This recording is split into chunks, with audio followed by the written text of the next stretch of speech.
Hello and welcome to episode 5 of Blnker the podcast, where we tackle all things related to people hiring, firing sometimes, but generally the things that are really important to small businesses, which are people related.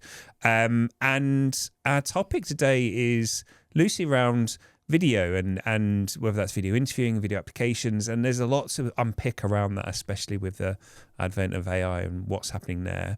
And to help unpick that, I am delighted to be joined by Caroline Orr, Kaz Orr, who is co-founder of Program Agency and also Tech Southwest. Yeah. So welcome. Thank you. Thank you very much for coming down to the studio and having a chat. And before we dive into the specifics of the episode, I'd love to hear a bit about your journey. I hear it's quite an interesting journey into where you are today. So fill us in. Tell us about you and your background.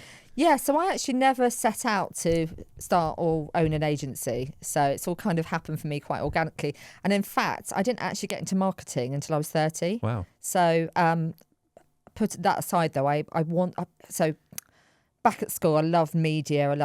We talked about it and it was more like advertising then. I loved all that stuff. But the careers advice in the 90s, I think we're probably similar age. So the careers advice in the 90s was kind of basically nothing. Yeah. And I still remember, and I've still got like a report thing at home that says Caroline really wants to go into advertising.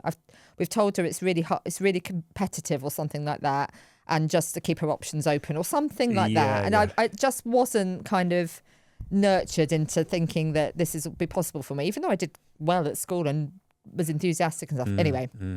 I'm over it. I'm over it now. Managed to get over it now. Yeah, so my career, I didn't actually go to uni, didn't do a marketing degree or any kind of degree actually. So I worked after college, did my A-levels, worked after college in various different roles and jobs, which I all really enjoyed. And my first job was actually a travel agent, which actually is where I've got my complete obsession and love of travel from. So, I did loads of different things. And it wasn't until I was part of a project team for the airline Flybe. We were building a training academy out by Exeter Airport, and it's a bit of a long story how I got into being part of that project team, but I'd worked at Flybe before and I was working at Exeter College before, and we had a partnership. Got it. Anyway, part of the offering was to sell to other people, to other airlines. So we had like pilot training, cabin crew training, engineering training and stuff. And we were doing it for Flybe, the airline, but we also had like capacity spare, and it was around making sure we could fill that capacity with other airlines. But nobody was doing any kind of marketing or really any sales. So I kind of just thought, I'm gonna take on the marketing. Great. And so I kind of was just winging it because I had never done any kind of marketing training. I mean, it was something I'd always been interested in. So I kind of self-taught. I got somebody to build a website. I got some marketing collateral together and so on and so forth. I kind of loosely wrote a plan. I wish I still had that actually, because it'd be quite funny to look back on whether how on earth I did it.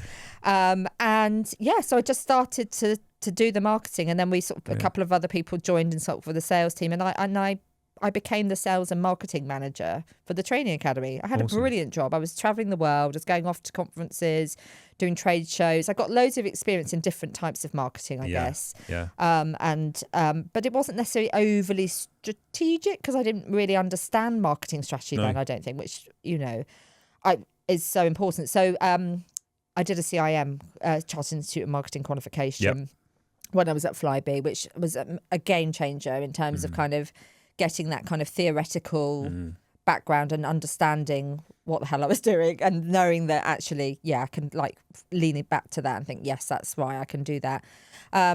So I was getting there with my sort of marketing career. Then I decided to have a baby, took redundancy from Flybe, and I didn't, I wanted to make sure I kept my hand in marketing. So I took a voluntary position as a marketing manager for a music festival. This was when I was on maternity leave. So I was kind of like thinking, what am I going to do? Yeah.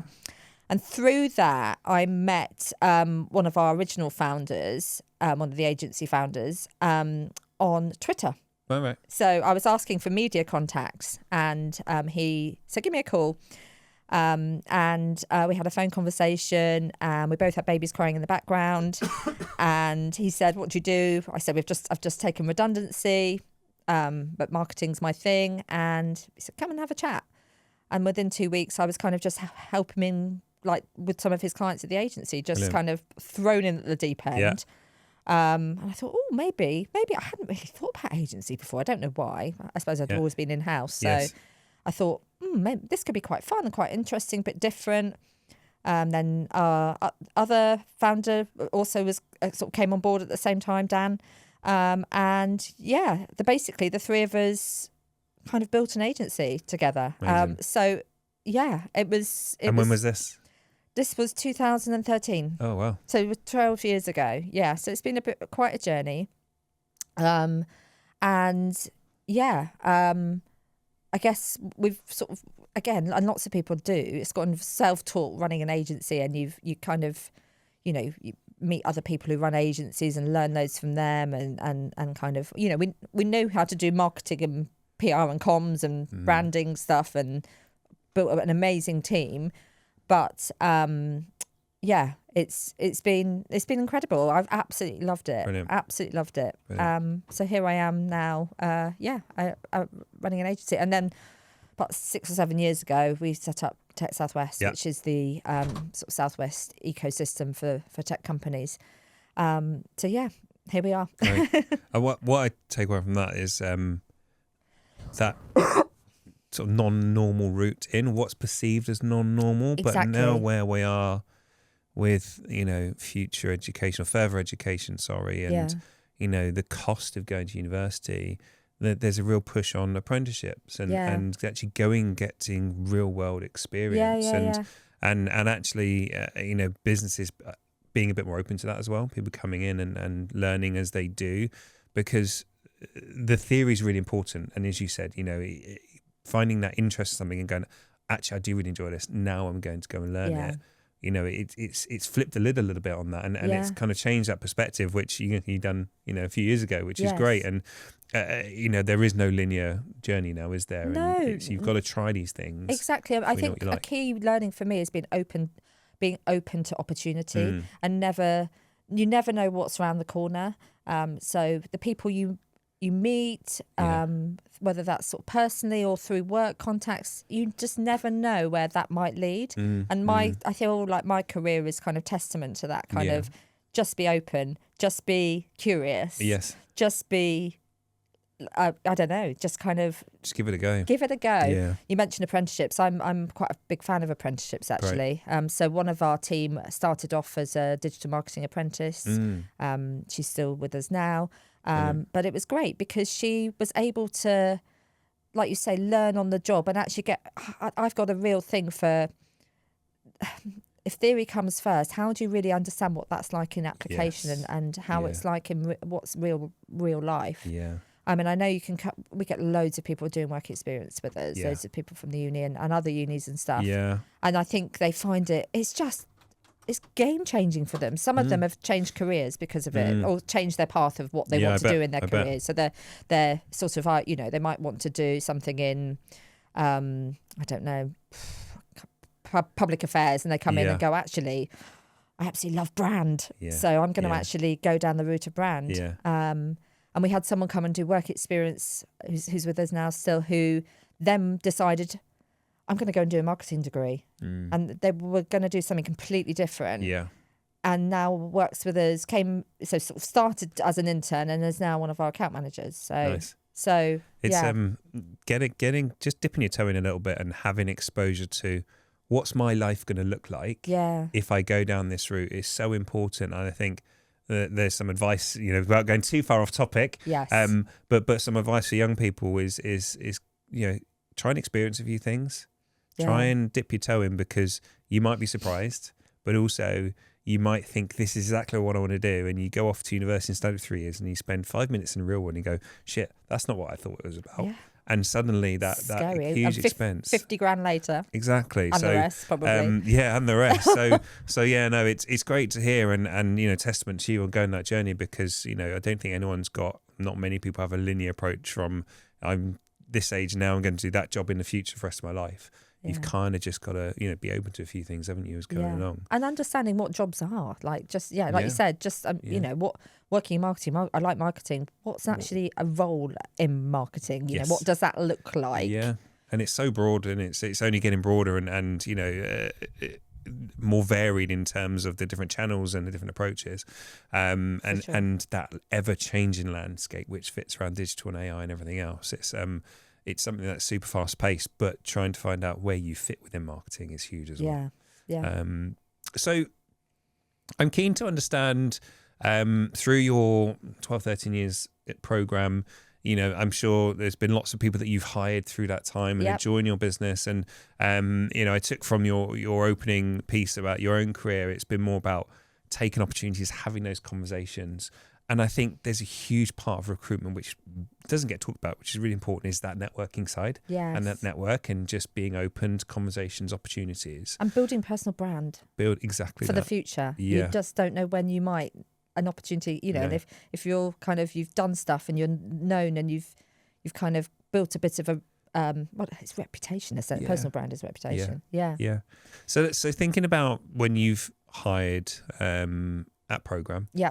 And, I'm sure most have been really good, positive hires, and I'm sure along the way there's always, a few that just don't work out. So I'm just keen to understand how you generally approach hiring when you've done it typically over the last few years. Yeah, I'm trying to think. So it's obviously been different roles, and it's been different. There's been different market challenges, I think. I think we went through a stage, I remember, where we were struggled to hire, actually. There wasn't, and this is probably, I think it probably was just post-COVID. Yep. I'm just trying to get my sort of timings right. I remember it being really quite tricky. So we were very conscious about making sure, in terms of how we hire, making sure we talk about the culture of the agency and the people side and our approach, rather than it just being just about what the role is. But box ticking exercise. Back to our first point we're talking about, it's really kind of obviously important that people understand what is, to get people to apply is or to speaking to recruiters and so on and so forth, to get them to make sure they're sort of fitting you with the right sort of candidates. It's important to understand what the role is. So in terms of our approach, I think we've very much thought about it from a rounded perspective, thinking about the type of agency we want to build and the type of people that will fit and actually fit. Personal fit is always been really high up there. Are they going to?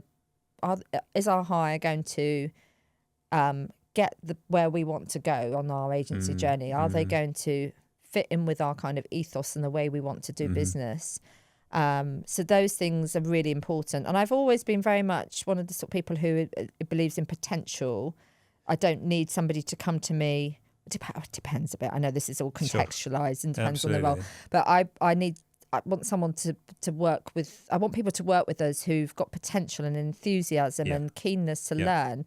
And I feel like a lot of the time skills can come later, but the soft skills side is almost like the critical bit, the social skill. In our world, we're quite sociable and we're creatives and we need to be able to talk to people and we need to be able to network a bit, and we need, that's all part of the job, even if your day-to-day role is not that. So we need people who are going to be able to sort of fit into that. And I think now more than ever, where I've said it on a couple of episodes now, it's a tough market, right? And it's harder there. So you need people that offer more.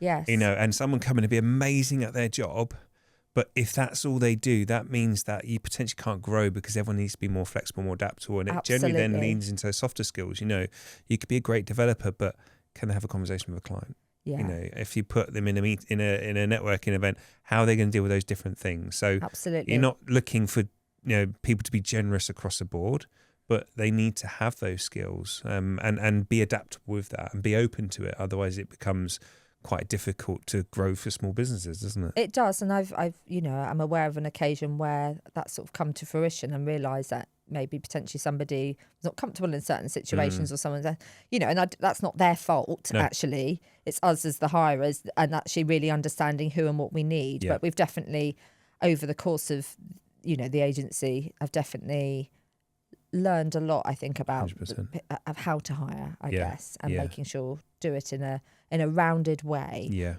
It's not just about a job description and somebody that and the personal spec and somebody being able to sort of tick off all those points. I actually think it's so much more than that. And I think there's a couple of points there to pick up on. The things you talked about at the beginning there were around knowing who you are as a business, and trying to find people. I talk about people who are going to enjoy being part of that journey and experience. And no business is for everyone, and that's really important. You want people who come in and go, that resonates with me. I can see myself spending 40, 50, whatever hours a week, helping that business to grow. But at the same time, they feel that they're going to add something to it and evolve it and challenge it and take it forwards, not just come in and copy and paste. And that's really important.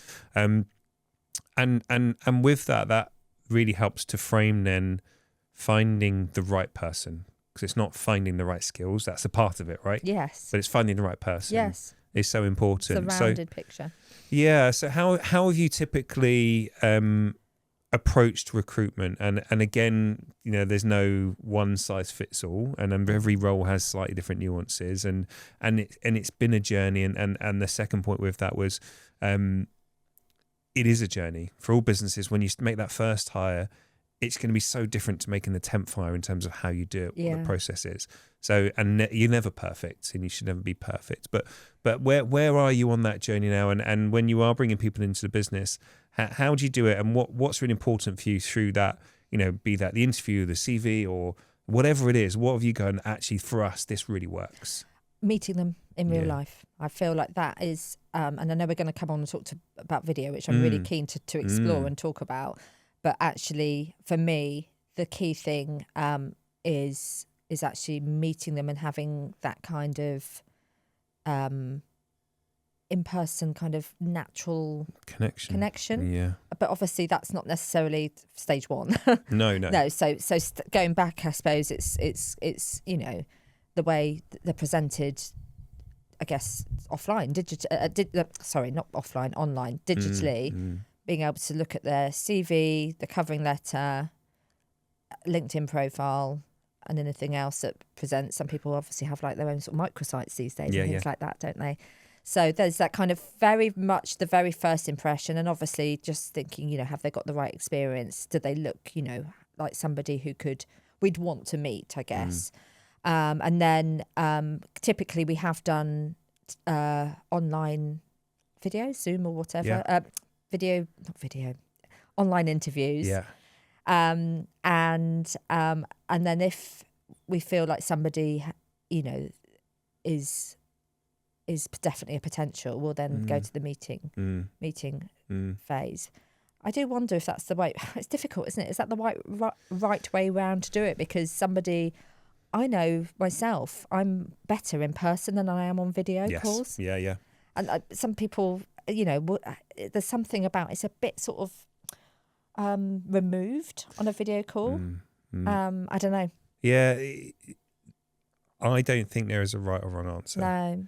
And you could flip it both ways and end up with the same outcome. Yeah. And, but at the same time, you need to have some sort of process. Yes. There needs to be some consistency, because I think when it comes to candidate experience, they just want to know where they stand within that, because getting a job is a two-way conversation. Yeah. With the business finding the right person and the right person finding the right business. Yeah. And that's, I think that gets forgotten about. So there isn't this is how recruitment looks like. This is exactly the beginning and exactly the end, because every business has different challenges. And you touched on it earlier through COVID. Trying to find a decent paid search person, for example, was like gold dust. It just didn't exist. And now there's loads available, and it's a different challenge. Whereas before the challenge with the business, now it's challenge for the candidates. So you have to follow that path a little bit and adapt and evolve your process to fit the current needs. Whereby now it's like you can put an advert and you might get 100 applications. Yes. 4 years ago, you put an advert and you'd be lucky if one person applies, and you'll be out there scrambling and hunting. Yeah. So that changes that process. Yes. But video is just part of what we expect. It's how we've lived, especially through COVID and beyond. Yeah. Interestingly, meeting someone, going back to where we spoke before about education, the younger generation, we say younger, but the generation coming out of education over the last couple of years, they've been really comfortable video interviewing because Really? they live their lives on video and they're Yeah. constantly making TikToks and they send video notes, they send audio notes, those sort of things. Yes. They really struggle to telephone interviews, Yes. which is something I just kind of blew my mind. I was like, wow, that's so obvious. Yeah. They don't pick up the phone. They don't use the phone, whereas probably our generation would sit on the bottom of the stairs, dial the phone and, that's how you chat to your mates. Whereas now it's like they'll send an audio note. They won't actually have a two-way conversation. Yeah. So, that again, there's a generational thing within that in terms of what suits different people. So I think there's an element of being adaptable within a recruitment process, especially, or any kind of meeting. We know that you're always going to get much better in that meeting in person. Yeah. But logistically and, time-wise, it's just not practical. Absolutely. And I suppose I'm coming from a point of recruiting for sort of people that we need kind of local, I guess. But I could very much see, obviously, depending on the organisation, that the right candidate for a particular role in a certain organisation might be 300 miles away or 5,000 miles away or however. Oh, absolutely. So you've touched on it already around you much prefer being in a room with someone. Yes. And I'm exactly the same. When it comes down to the crux, you just get a sense within the meeting. Yeah. And then creates different challenges around subjectivity and personal, do I just like this person or actually are they any good at what we want them to do? Yeah.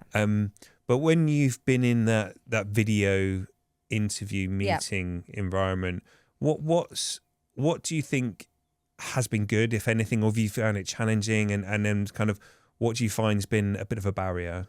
Tell me about your experience on that side of things. I think in terms of video and what's been good, obviously the accessibility, which is just the number one thing. Simple. The accessibility and the being able to, I guess when there's been times where we've kind of needed to sort of be quite quick with the recruitment process, being able to sort of, you could potentially fit in more from, I suppose this is all very much from our perspective rather than the candidate's perspective.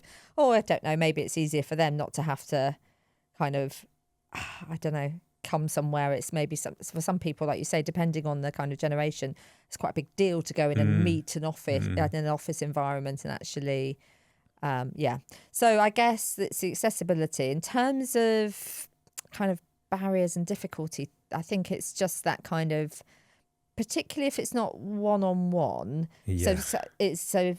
Usually we would always have two of us at least, but then it can become, I don't know, but it's quite difficult for the natural, as in any type of video call, the natural kind of flow can sort of be quite difficult. Just can't bounce around the conversation. Because people really are sort of constantly going, oh, sorry, what were you about to say? Yeah. Or you're interrupting. And that could be quite unnerving, I imagine, for people. I think probably worse for the candidate's side because the interviewers tend to be, I guess they kind of got the control, as it were. They've got the reins. If they know what's coming, they know what questions are going to be asked.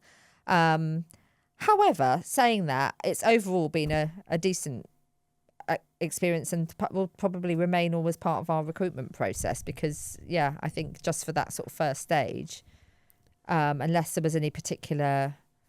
I don't know. It's difficult. I'm sort of pondering now and thinking, would there be a situation where we would just scrap the video bit and just go straight into just meeting? That's the pre-COVID way of doing it, isn't it? Depends. I think it is, and I think that with hybrid working and lots of stuff, people are logistically further away, so it helps in that stepping stone. I think what I find quite useful is when clients set expectations. So just sharing with a candidate, what do they expect? Yes. And because, I could tell you some really funny stories when I've video into people and they're just in these weird and wonderful situations. Someone's laying in their bed on their laptop and I feel like, oh, okay. Or crazy backgrounds. And and you just go, look, it's not dictating, but you're just saying, this is what we want to expect out there. This is what we're trying to achieve out of the conversation. Understanding that everyone's home environment is very different. Yes. So you might have kids running around in the background or you might not have a dedicated office. So there's a lot more variables. The doorbell might go and things like that. No, I agree with you for that. I think actually setting expectations, that's really important. I think we've always done before. I've always tried to sort of say the sort of the tone of kind of the interview. We will be asking you some questions, but we're very, we want to get to know you. Yeah. So it's a very kind of relaxed kind of, we want you to feel relaxed. Yes. Yeah. But that's a really interesting point, actually, and something I suppose I bet loads of people don't consider, actually, that actually to set those expectations. And what you want is your candidate to be relaxed as possible, because you want to see the real them, don't you? You don't want that kind of false kind of environment of it being strained. Yeah, and I think there's a real emphasis on that candidate experience, which fits into your employer brand, because I suggest there's not many businesses, especially when we think about their small companies, that think about those small details or have the time or resource to do it. And so, if you can just, as a hiring manager, send a candidate an email, it's just got to be a template to say, this is what we're going to go through. We're going to have questions X, Y, and Z, this type of thing. Lots of opportunity for you to find about us. We really want you to, we want to know what you're interested in. But bear this in mind, where you are, make sure, if you're not going to just, if you are, let us know.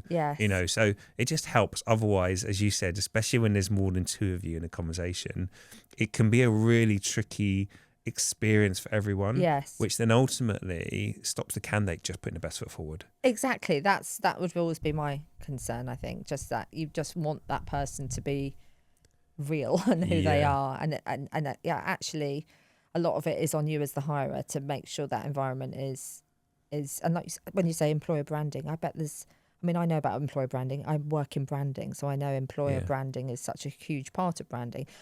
But I imagine there's loads of organisations, particularly SMEs, who employ. What the hell is employer branding?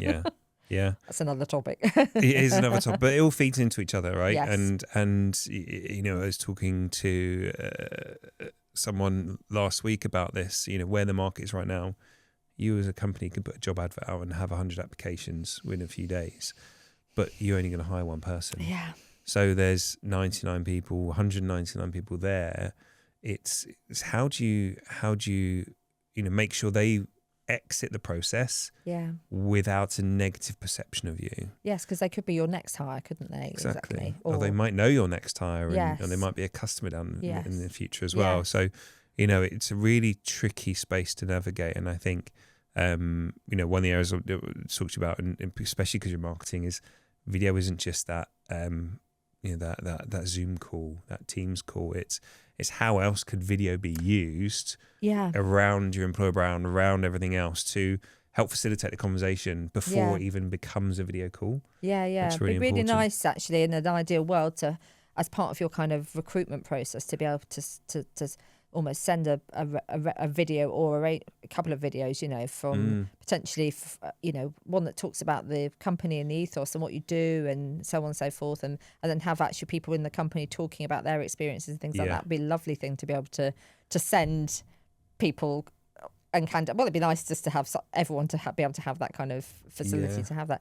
I was going to ask you actually about video CVs or video applications. Because that's not something I've really come across, but I could see merit in that becoming a thing. Do you think it will? Yeah, it's.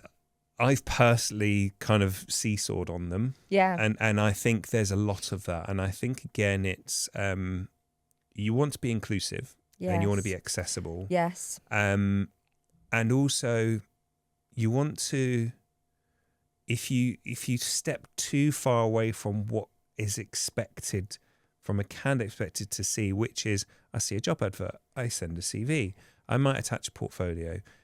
There's some kind of social norms around it, rightly or wrongly, but there's an expectation. Yes. But at the same time, I think there is absolute validity in saying, before we really spend time meeting you and you meeting us, for the sake of a 5-minute video or something, or just a minute piece to camera, that's really going to help. That's really going to help. Yeah. So it happens a lot, especially in customer-facing roles when you're working in hospitality and things like that. Yeah. Really easy to build into your recruitment flow through different technologies is ask them, great, we've seen your CV, you push them through to the next stage. Can you just send us a minute, talk about yourself for a minute? Yeah. And everyone's used to doing it, especially the generation coming out now. They can hold a camera, talk about themselves, and you just get a sense and a flavour of that person. Yeah. Voice tells you so much, doesn't it? Yeah. Weirdly, I just remembered I've helped a friend. I had a friend who's went for a role as a personal trainer, and she had to send a 3-minute video. This was about a month ago. It's just remember, and she was sending them to me and sort of saying, what do you think of this and the style of this and things like that. So that was a good example of it. Yeah, and I remember thinking, oh, this is really good. And I think she was actually really quite nervous about doing it and didn't find it overly, but once you got into the flow and done a few practice rounds and things like that, it became easier. But I could see how the sort of younger generation probably are more comfortable with it, generalizing, but I could imagine some people would be quite put off, actually. 100%. But then maybe they're not the right type of person depends on the role, doesn't it? If you need somebody who's going to be up for kind of like, just give it a go, I'm sorry, we just need you to do this, this is all part of the sort of attitude you're going to have when you're working for us. I suppose that comes into it as well. Yeah, I chuckled about saw something on Instagram the other day, and it's like someone shared something which said, I wanted to set up a business. I didn't realise I was going to have to be a content creator at the same time. And here we are sat in front of a camera. You know, if you said 5 years ago, that's what I'd be doing, you go, no chance, I'm not doing that. Podcasting, recruitment, exactly. But it's a similar sort of, element. It's like you're going to spend your life on video calls. Whatever job you're doing, for the majority of people, there's going to be that. And or using technology. And using technology, or sharing some stuff on social media. So it's understanding, does that fit with the type of role, person, profile we're recruiting for?